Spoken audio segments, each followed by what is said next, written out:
Hey guys, just wanted to make a quick video to announce that I put my upcoming mini ebook, The Fork Theory, up on my pre-book previews blog, temporary blog. I'm really excited to share The Fork Theory. Considered reading it all out, but it's like a 20-page mini book, so maybe making audios of it in the future might be a good idea, but let me tell you a little bit about the fork theory. I will link to this video. I adapted the fork theory after my friend Tanya thought it up. It's basically sort of inspired by the spoon theory. I don't know if you know what the spoon theory is, but many are familiar with it. A woman named Christine Mizrandino, I don't know if that's how you pronounce her name, invented that, and she has lupus. And she invented the spoon theory as a way to measure physical stamina. So, like doing the dishes would take her 2-3 spoons, folding the laundry, depending on how much laundry would take.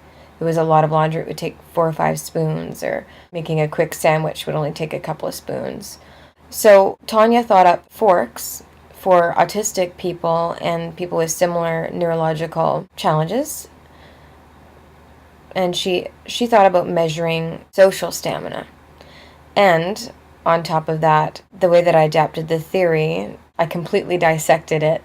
And it turns out that the whole notion of determining and evaluating fork limits and whatnot relates to self-regulation. So that's very, very important.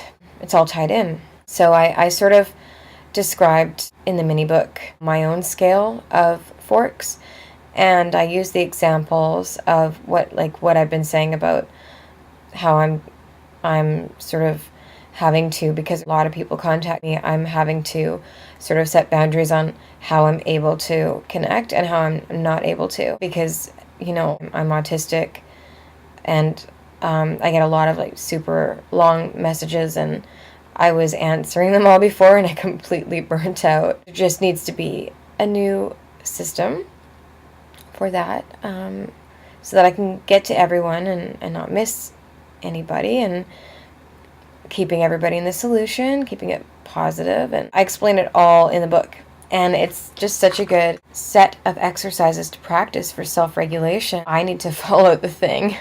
I mean, I don't know where I channel these things sometimes. It's kind of like I see these patterns in my head, and basically what my blog is all about is me executing those patterns onto a page.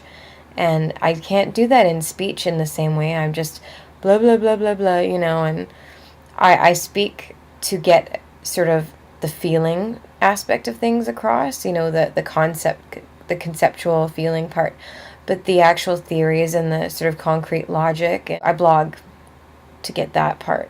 So I'm really excited about this fork theory. Everybody's going to be able to sort of look at it and adapt it and use it for themselves. And, I mentioned too about how forks and spoons relate for autistic people. If we're really low on spoons physically, we'll often be low on forks. Sometimes if we still have spoons but we're low on forks, we can seem over-forked. If we're physically hyper, that's where the stims come in.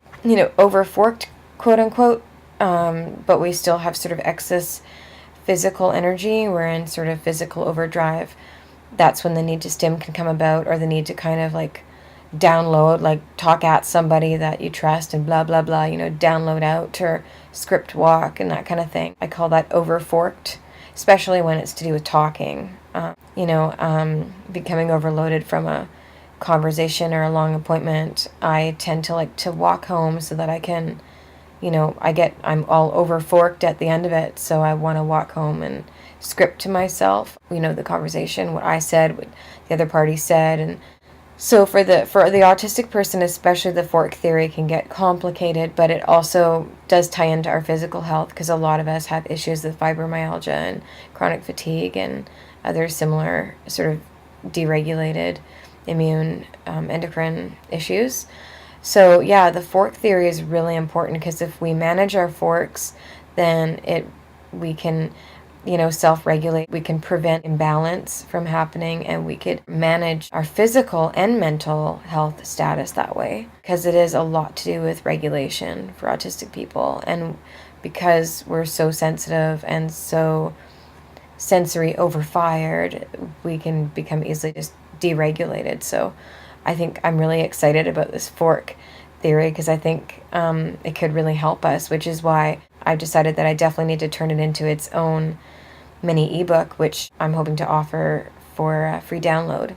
That's one of the ones I kind of want to like give out, because I think it's so important and I want people to check it out and be able to use it.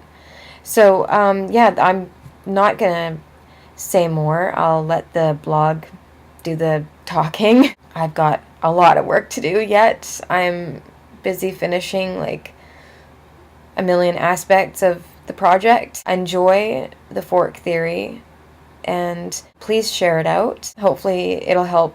Can't wait to share it out. Can't wait for you to read it.